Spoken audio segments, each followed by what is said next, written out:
Liverpool are crumbling. Now, don't take the word of a joyous Man City fan. Just take the word of one of your own. Liverpool's own Jamie Carragher saying this. The last two games are not concerning.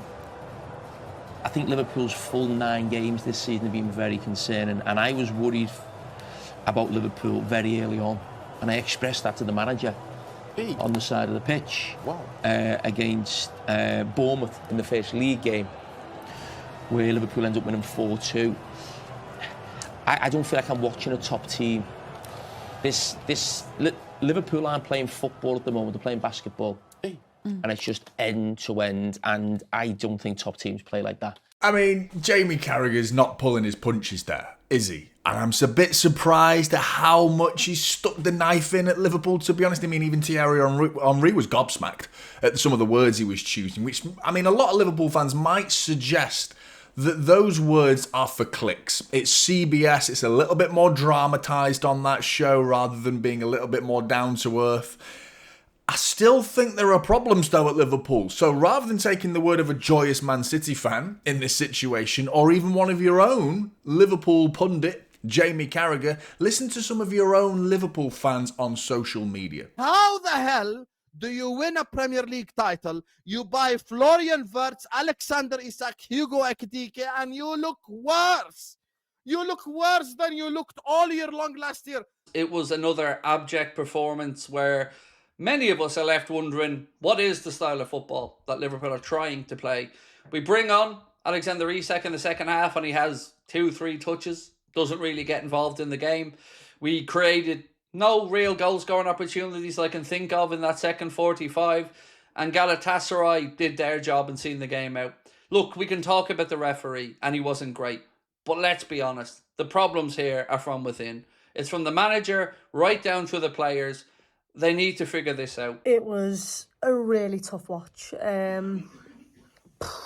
Wow.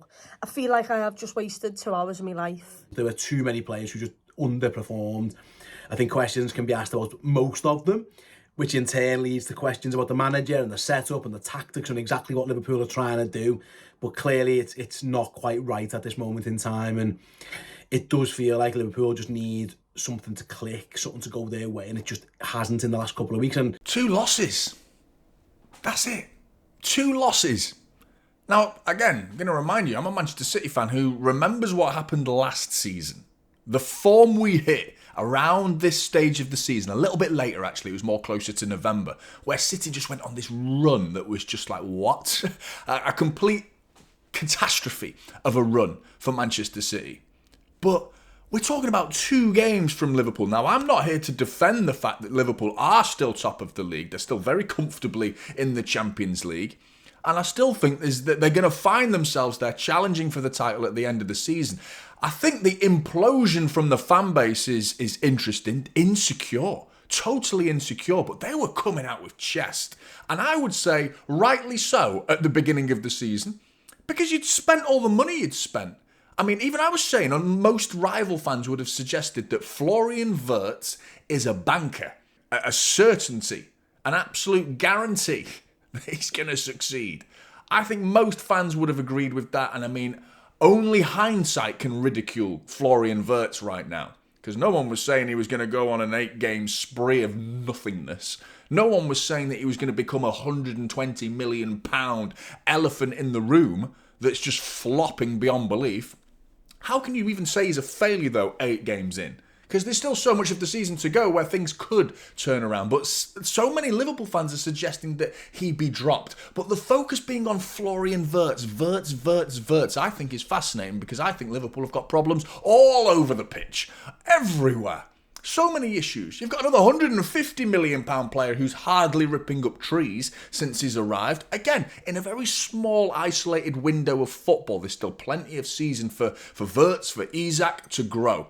I think Ekitike has been their best signing by a country mile, but he oozes insecurity, and we all saw that by getting himself sent off, taking his top off, by celebrating a tap-in goal, which was ridiculed by your own manager, Slot.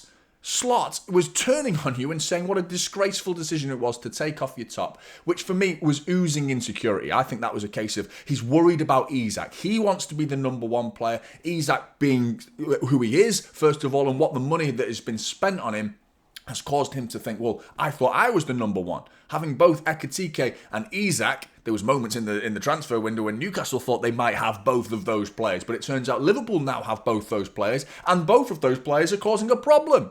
Ekitike is now a concern. For me, I think he's a problematic player, but on the pitch, I actually think he's been their best signing by some distance. The most effective, at least, I would suggest.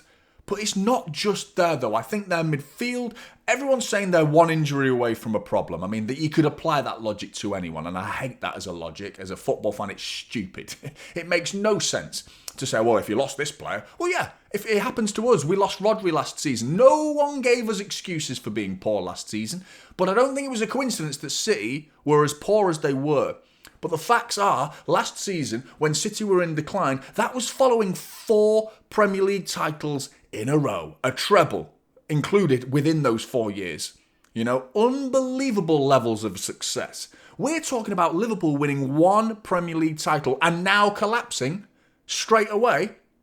The greats continue to be great for some time. They don't spend a load of money and improve on what was already a title-winning squad. And now the questions are being fired at Arne Slot and asking him whether he's the right man for the job from Liverpool's own fan base, which I find unbelievable and some element of realism to it, because he took over a Klopp side effectively, picking up the pieces that Klopp left behind and making the most of a situation where Manchester City were on the decline. In he swoops, fills that void very well, and goes and wins the Premier League title quite comfortably. Now Arsenal are doing what they're doing. City are definitely on the way back to challenging for titles. Maybe not going all the way this year, but I think they'll be close. It's going to be an interesting season. But then you go further back to a situation where Alisson had to make one of many saves that he's had to make in recent weeks, keeping them in the game against Crystal Palace, Alisson was. Then he makes another save in the second half against Galatasaray, and now he's going off injured. What does that mean for the Chelsea game? I mean, that's a very important component to the Liverpool machine, losing the likes of Alisson. And people saying the one injury they can't afford to lose is Virgil van Dijk. I absolutely agree. That guy walks around the pitch like he's a man amongst boys. Whenever there is a football match taking place, everyone looks beneath him, quite literally in terms of his size, but in terms of his stature and his ability. He just bullies everything in that situation. He is a monstrous footballer, Virgil van Dijk. No denying that. And yes, if you were to lose him, big problems. But defensively, there are moments where I thought he can actually get past him a little bit easier than in yesteryear. I've not been that entirely convinced. His partner in crime, Konate, his head is at Real Madrid right now. You've signed 2 new fullbacks. Kirkez has replaced Andy Robertson, who I believe Andy Robertson's been totally disrespected. You very much need, a dose of Andy Robertson's steely determination right now, Liverpool. But instead, you've just brought in a brand shiny new toy has been thrown into left back instead, and he's flattering to deceive. Whereas Andy Robertson, I don't think he's got quite what Kirkez has got going forward, but I think he's exactly what you need right now in a situation where Liverpool are struggling, batten down the hatches and get back to basics. Robertson, he's been thrown by the wayside, totally disrespected. I understand Frimpong coming in because of Trent Alexander-Arnold. People suggested that Trent Alexander-Arnold is now being missed. I mean, Frimpong and Salah, he looks nowhere near the levels of previous seasons. He's way off the pace right now. So all over the pitch, Liverpool have problems. I still think their best player this season has been Ekitike and Gravenberch. Those two combined, not necessarily combining literally on the pitch, but still, as 2 individual players, I think they've been the best players for Liverpool this season. I still don't think Liverpool are just going to capitulate, but I think they've had a rude awakening, Liverpool. And it's oh so sweet being a Manchester City fan. I can't deny the enjoyment I'm getting from this because we've heard it all summer that Liverpool are going to dominate from here on out. And they're just finding out the hard way that throwing a load of cash at it ain't always the answer. Because we have notoriously got this tag associated with us as City fans that's spending the cash. When Liverpool and Arsenal have been outspending us in recent years. Big time.